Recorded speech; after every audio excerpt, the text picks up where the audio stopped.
Thank you very much. Welcome to the Performing Arts Series, brought to you by the Kennedy Center and Prince William Network. My name is Monica Ellis, and I'm the bassoonist and member of Imani Winds, and I have the great pleasure of introducing the other members of the ensemble. On the flute is Valerie Coleman.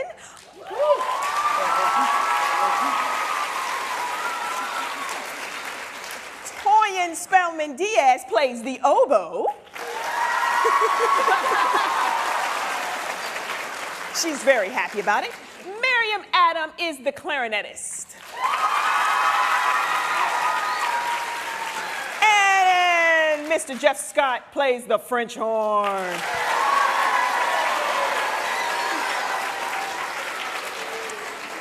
Before we begin, I want to remind you that this program is interactive, and you will have an opportunity to ask questions of us later in the broadcast by using the 800 number or email address appearing on your screen. Now, that first piece that you just heard us play was really cool. Thank you very much for your beautiful voices and participation. The name of that song was Afro Blue, and it was by the composer is a guy named Mongo Santamaria. Mongo Santamaria. And he was born in Cuba and played all sorts of percussion instruments and even led his own band down there and here in the United States. It was also popularized by a very famous jazz artist by the name of John Coltrane. John Coltrane played saxophones, tenor saxophone, soprano saxophone, and was a very, very important figure in jazz history. That song also was in the song form of call and response. And you guys helped us out with that. Call and response. Call and response. Call and response. That's right. That's right. There, we just did it again. And to round out our introduction of that song, it was arranged for our group by our very own flute player and founder, Valerie Coleman. Please give her a round of applause.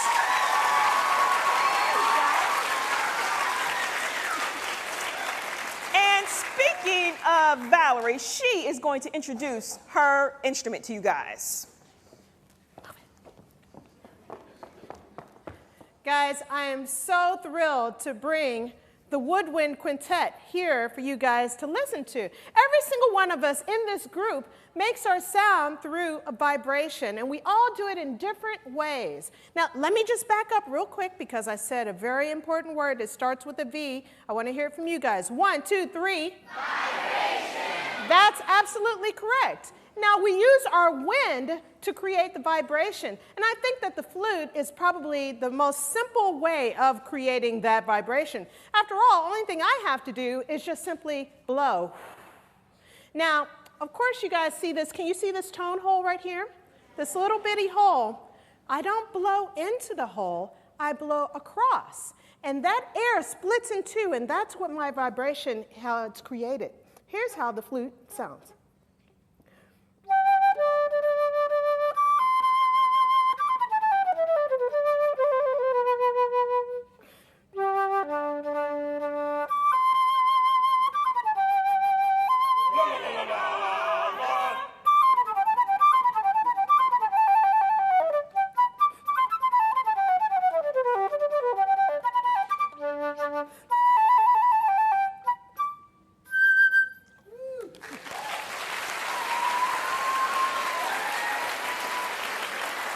Thank you. Now, after hearing the flute, can you guys tell me if it's high or low?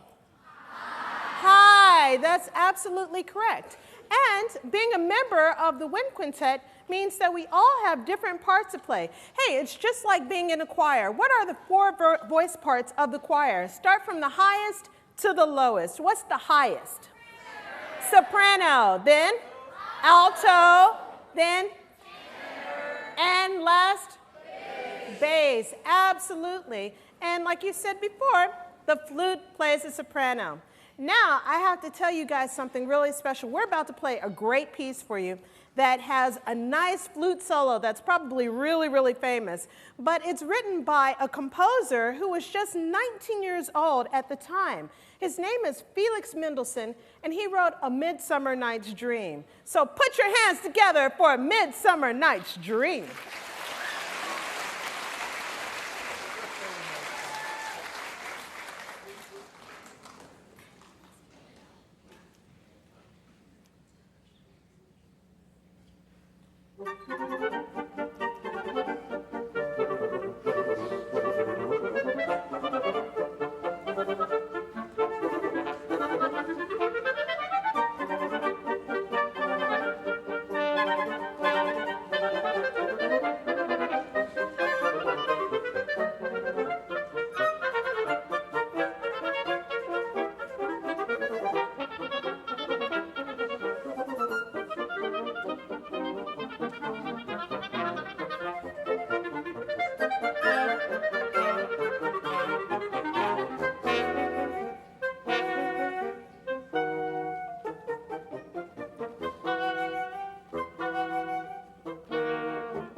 Yes, Toyin. That piece is really fun.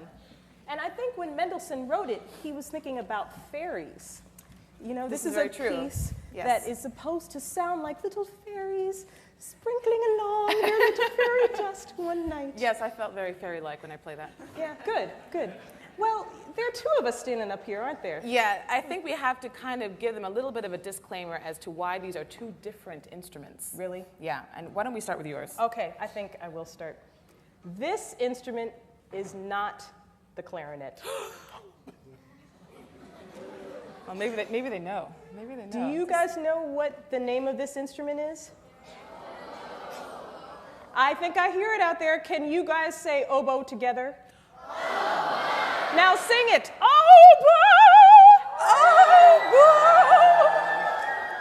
Beautiful. The oboe is what is known as a double reed instrument, which makes it different from the clarinet. This is the double reed right here. And the double reed sounds pretty glorious, making its own individual vibration. Listen to this. Listen. You ready? Ready? If you just...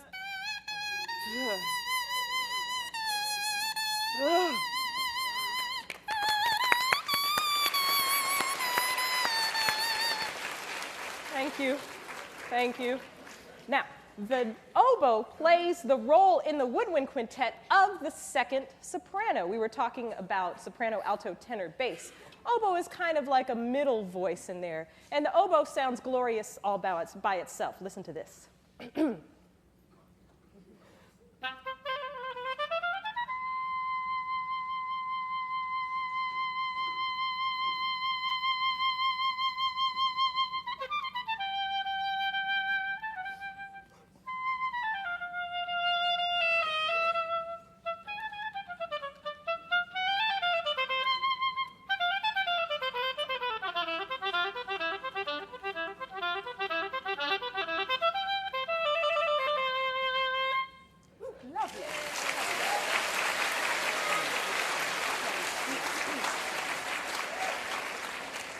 What country do you think the oboe is originally from? What Southeast Asian country do you think the oboe is originally from? Listen, and I'll give you a hint.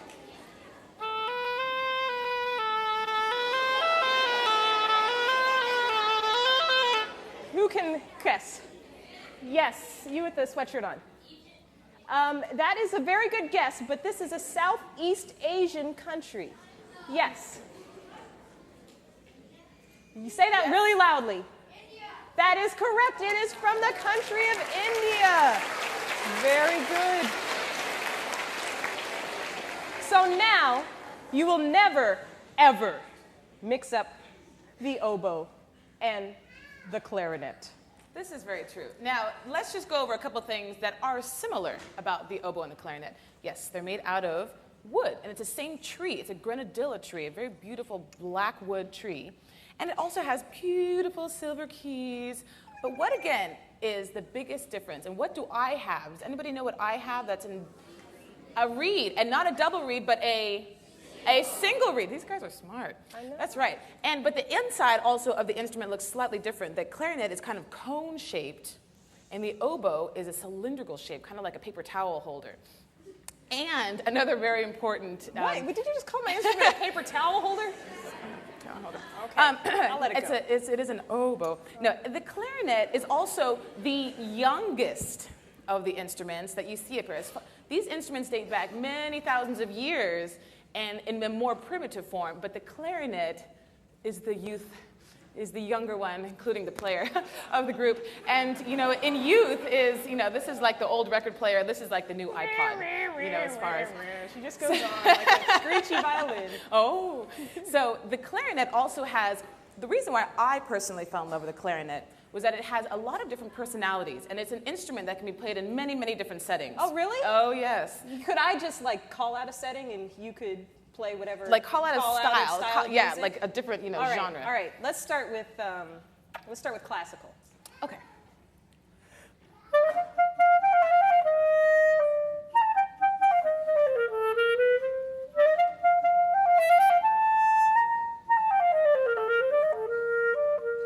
That was beautiful.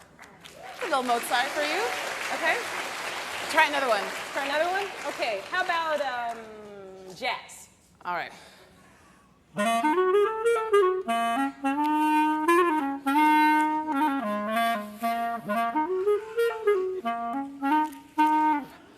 Something like that? That's pretty good. All right. Okay. All right.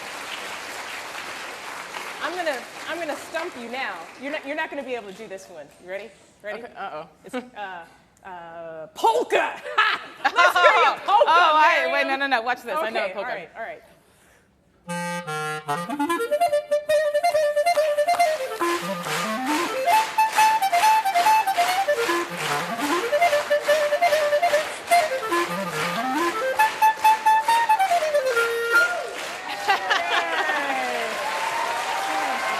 You got me.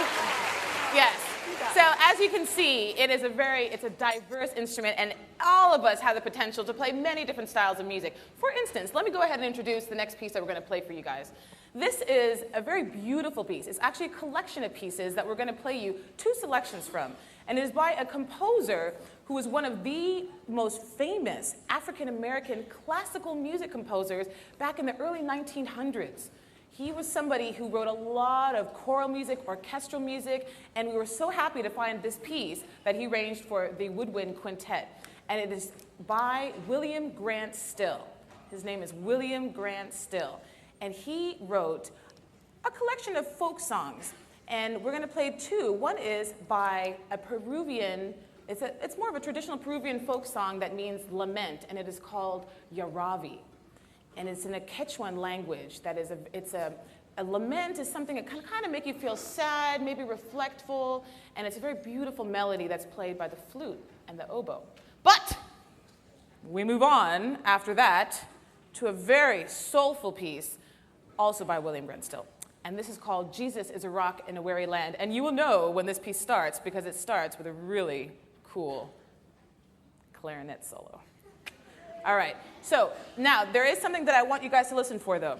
When I start the clarinet solo, it's going to start this piece that is in a particular style. And I want you guys to listen and tell us, what do you think this style is that William Grant Still wrote in? Okay?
All right. So who can tell me what style of music do you think that second piece of music was? Right here in the orange shirt, right there. You're looking at back there. Yeah, it was sort of like jazz. What other style might it remind you of? What other style?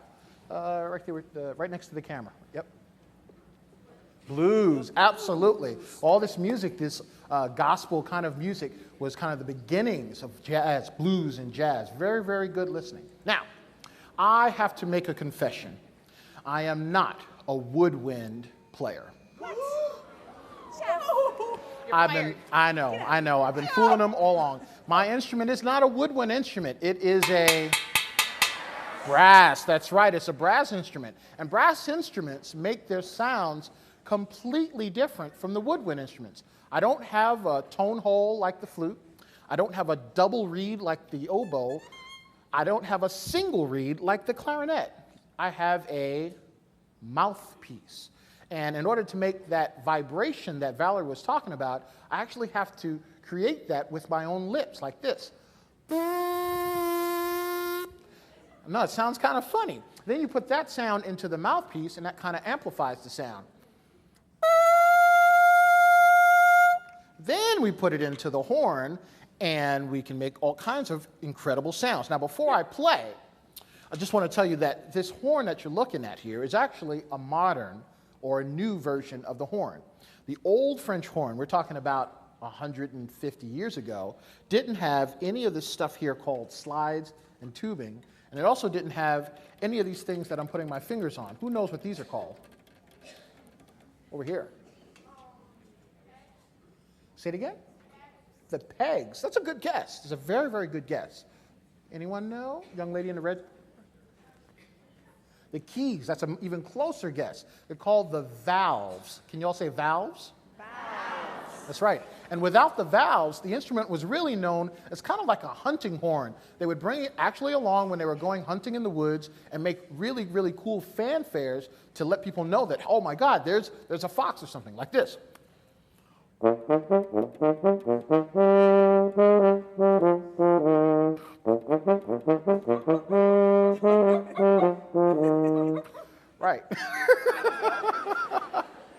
And then years later, somebody invented the valve system. And what that did is that allowed us to be able to play all the notes that were in between those notes I was just playing. Just like on the piano. If you just walk to the piano, all the notes are available to you by pressing all the white keys and then the black keys and going one by one.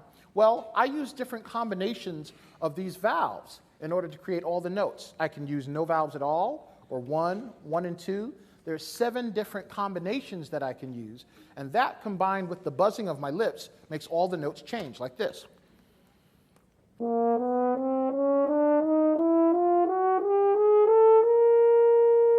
And so I can play any kind of melody I want now, even if I wanted to play something soft, which brass instruments aren't really known for, like this.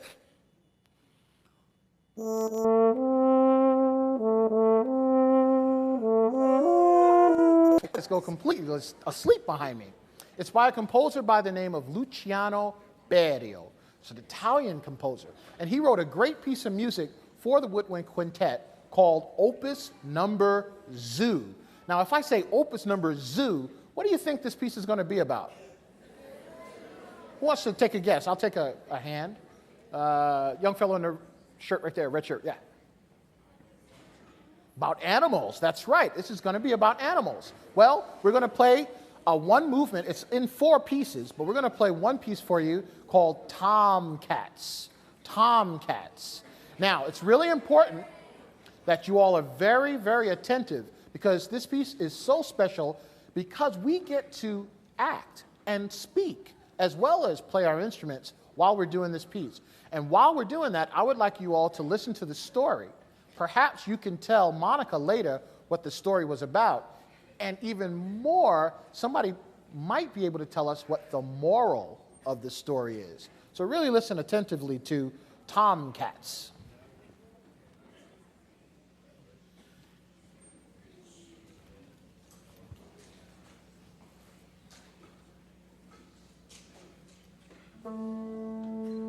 In the jungle of the city.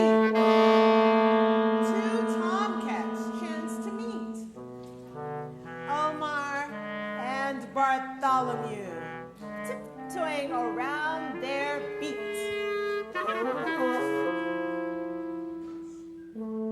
Their chests swelled up with envy. Oh, an envy most intense, as each spotted his new rival beside a backyard fence.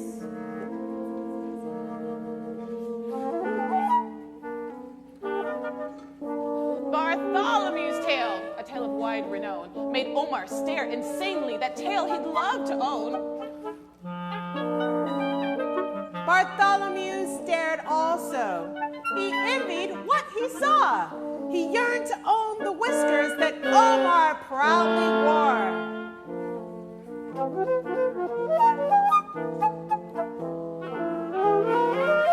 A howl. Soon Broke the silence of that Midsummer night. Like David and Goliath, both cast aside all right as cat met cat in battle, in battle, in battle!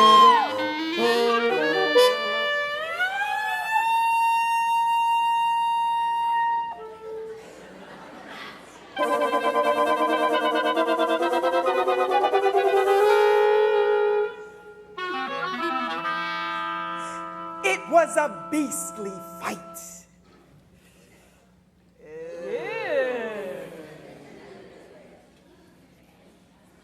Both limped home forlorn, all tails, all whiskers gone.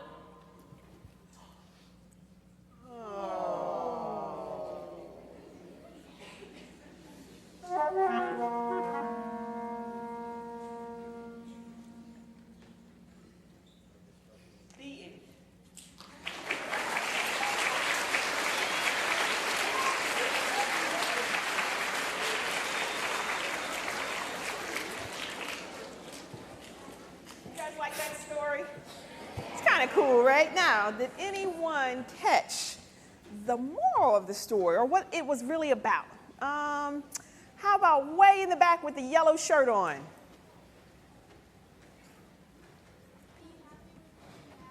Exactly right. Be happy with what you have. That's right, because what did those cats do to each other? What did they do to each other? Yeah, in the blue shirt right here.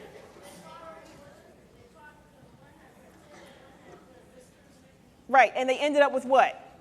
Nothing, right? So be happy with what you have. Don't be envious of what other people have. And, you know, fighting is no good at all. So before we continue, I'd like to invite the viewing audience to begin sending their questions in to us. The phone number and email address are on your screen. So we'd love to hear from you guys.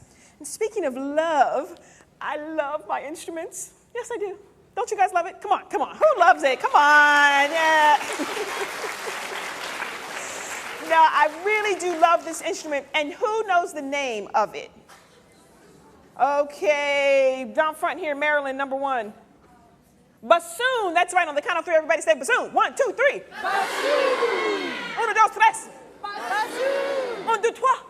Bassoon! There we go. That's right, the bassoon. Now, what we've been talking about are the particular roles that each of us play in the wind quintet. We had the flute playing the soprano role. The oboe was more or less on the second soprano role. The clarinet was kind of in that alto range. French horn was in, what do you guys think? Tenor range. Well, given the size of this thing, what range do you think I'm in? The bass, exactly right. Also, I play on a double reed as well. What other instrument? That's right, I know, shocking, but true. What other instrument up here played the double reed? What other instrument? Yeah, over there in the corner. Yep. That's right, the oboe. That's right. So the oboe and I are kind of distant cousins in a way. And my double reed sounds equally as beautiful as hers, and here it goes. It doesn't. No, you know what?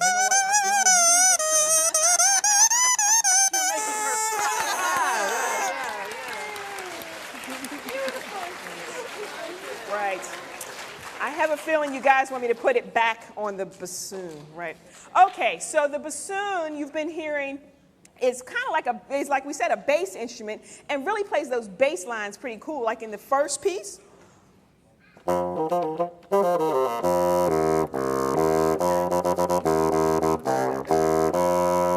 But you know what? I love when I get a chance to play solos, which isn't so often. So here's what the bassoon sounds like in a solo capacity, playing a little Mozart.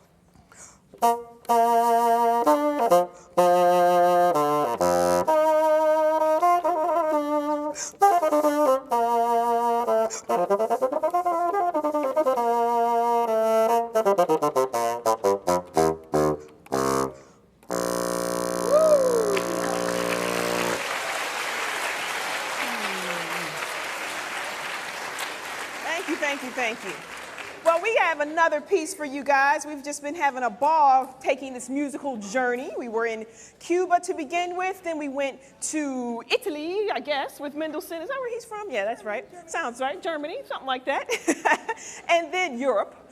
And then we went to Italy. That's where we went with Opus Number Zoo, because Luciano Berio is an Italian composer. And we even went to India with the oboe. Now we're going to come back to the country of Cuba, because they have really cool music down there, and play a piece by a composer named Paquito de Rivera. Paquito de Rivera, really cool guy. There's our buddy. He's a good friend of ours, too, so it's great to see a picture of him. Hi, Paquito. And this piece is called Contradanza. Can you guys roll your R's and say Contradanza? Contradanza. That's right. It's a type of Cuban dance that they did in the 19th century.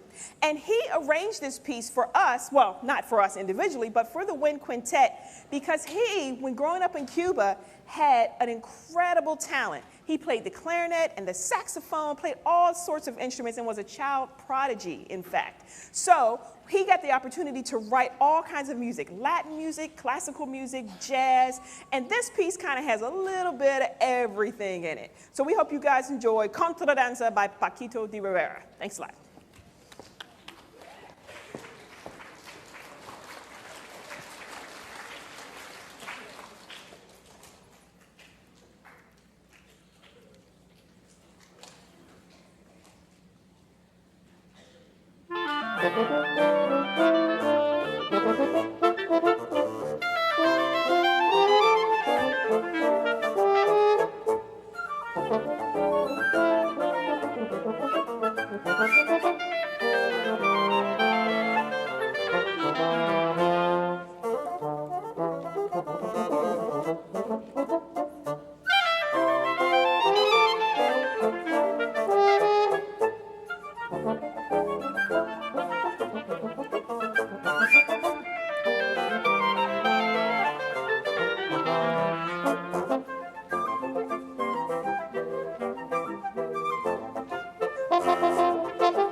Answer some of your questions now, and we are going to start with a question we're going to start with email, actually. No? We have a question from the audience. Hello, how are you? Good. Good. Where have you performed? Where have we performed? Well, Jeff, why don't you take a stab at that one? Sure. Well, we started out performing in churches, creating our own concert series before anybody knew about us. And then we started playing in concert halls and all around the world. But more than anything else, believe it or not, we play in schools. We do more school concerts just like this than any other concert we do. And we love to do that. Very good. Now we have another question, and this is an email question, and it is, where did you study music? And how about if we all go right down the row and say where we studied each individually? Jeff? I went to a conservatory in Manhattan called Manhattan School of Music. And I went to Oberlin Conservatory in Ohio, and also to the Juilliard School in New York City. And I went to a conservatory out in California, where I'm from, University of the Pacific, and also to Manhattan School of Music. I think I'll just briefly say where we are all from, too. Jeff is from New York City. Monica is from Pittsburgh, Pennsylvania. Mariam is from Monterey, California. I'm from Washington, D.C. That's why you wanted to say that. And Valerie is from Louisville, Kentucky. And I went to school at the Mannes College of Music for my grad, and for my undergrad, I went to Boston University.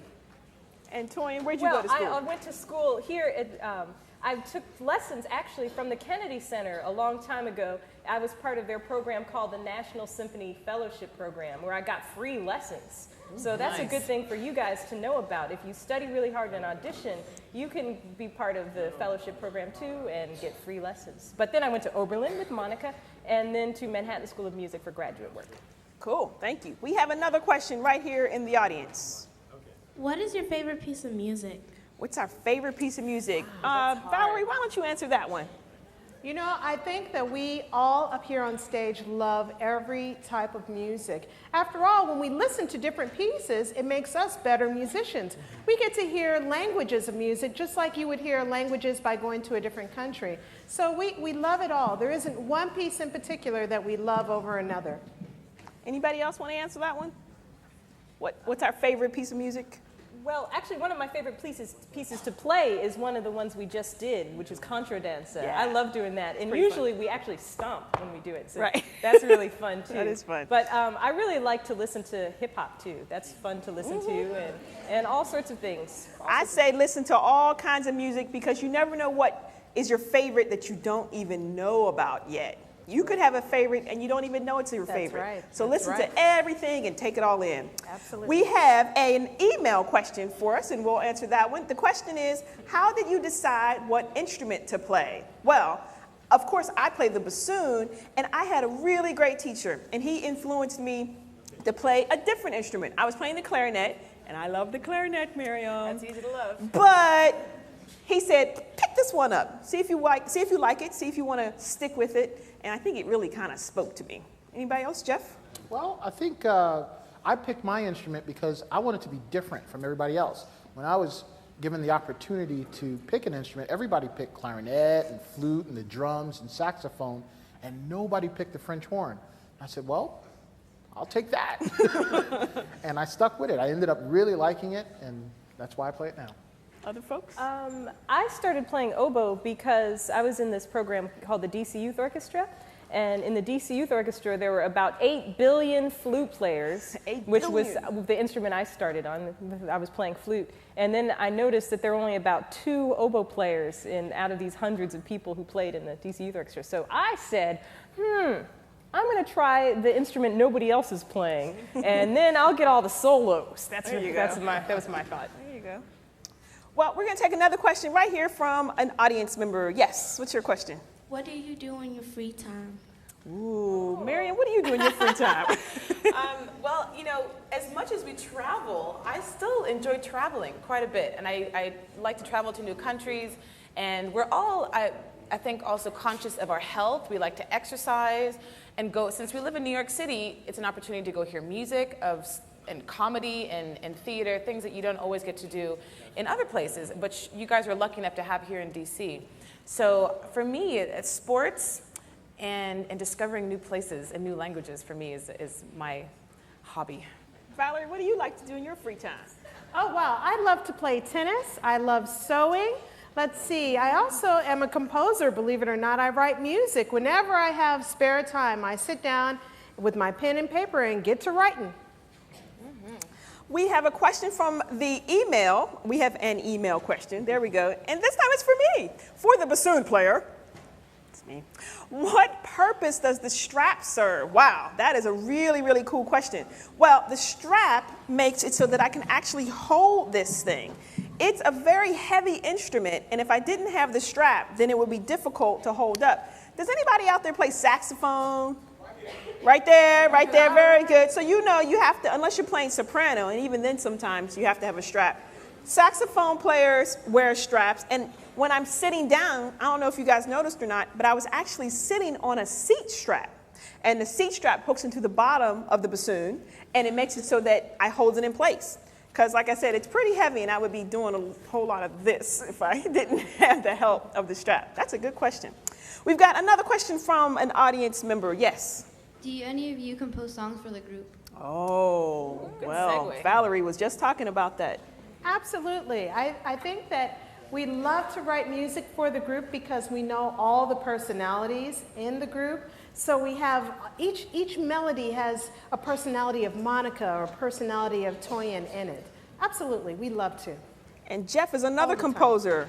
What do you think about that, Jeff? Yeah, I write also for the group, and mostly everything I write is for the group. And just like Valerie was saying, I write for them individually. And I know Monica loves to play melodies because she always gets stuck playing the bass line all the time. So I like to give her solos that really expose her beautiful sound. Thank you, Jeff. We have another email question. This one is, do you ever run out of air when you are playing? Wow, that's also a great question. Let's see. Mariam, you want to tackle that one? You know, I always like to say one time Toyin fell over, and that's when I realized, yes, we can run out of air. No. No, but like any sport, or like anything you want to get better at, we have practiced many, many hours of playing long tones to develop our lungs, to develop the muscles that control our lungs, so that we don't run out of air, and so that we can hold our breath longer and longer every time we try. And anybody, we have some musicians in the audience, don't we? Raise your hand if you play an instrument. Wow! See, So and even string players, guitar, violin, cello, piano, you guys have to practice breathing as well. That's right. So we practice it very much so that we don't run out of air. That's right. We have another question. You guys are asking some awesome questions. Thank you so much. Right here in the audience. Yes? What musicians inspire you? Wow. Toyin, how about that? You want to tackle that one? Well, when I was growing up, I really liked some of my father and my mother would take me to classical music concerts. We went to the ballet, we went to the opera, and every time we went, I loved hearing live music. So it didn't really matter who I was listening to. It was more about just the experience of going to a concert was really cool for me. So who are my favorite musicians? I really like Paquito, the guy who wrote that piece with the hey, hey in it. He's a great musician. But most important of the musicians that I know were the teachers I had. The teachers were very, very inspiring to me. So if your teachers are sitting next to you or near you, I think it's time to give them a hand. Let's give them a hand.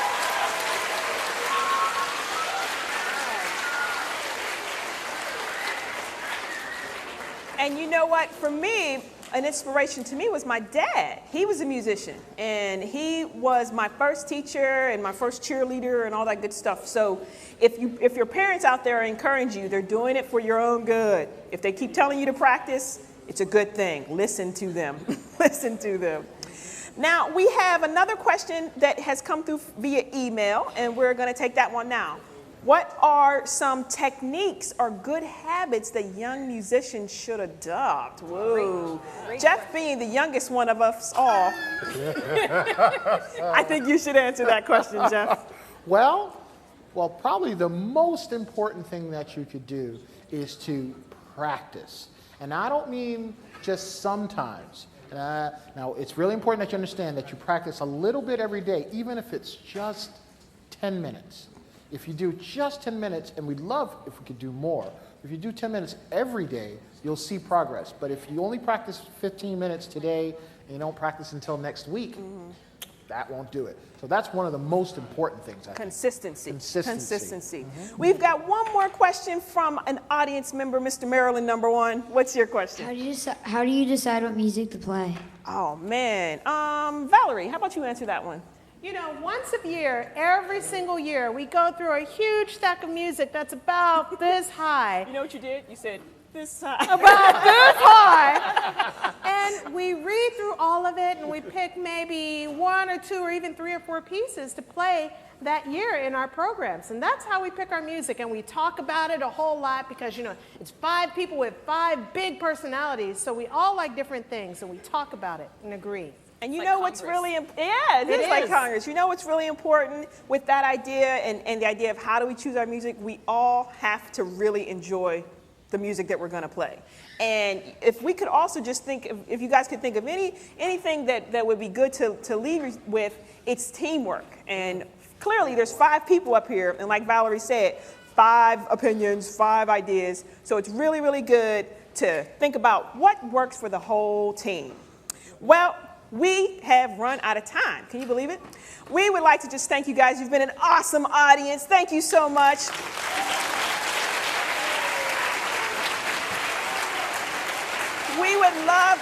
We thank you for participating in today's program. And we would also like to thank you guys, students in the auditorium, for being with us, and the viewing audience from across the country for tuning in to the program. Now, if you didn't get a chance to answer or to ask a question today, contact us by using the email address on your screen. We'd love to hear from you. And also visit the Kennedy Center website for additional information about this and upcoming programs, as well as other resources on integrating the arts into the curriculum. Don't miss the next program on Tuesday, April 17th at 11 a.m. Eastern Standard Time. Recorded in 2001, this program features the late playwright August Wilson. Now, we've got one more piece for you guys, so sit tight. It's a really special piece for us because it's kind of our signature song. The title of it is Umoja. Umoja, and that word means unity in the language of Swahili, and it's by our composer and flutist, Valerie Coleman. Thank you for being with us. Go ahead, start.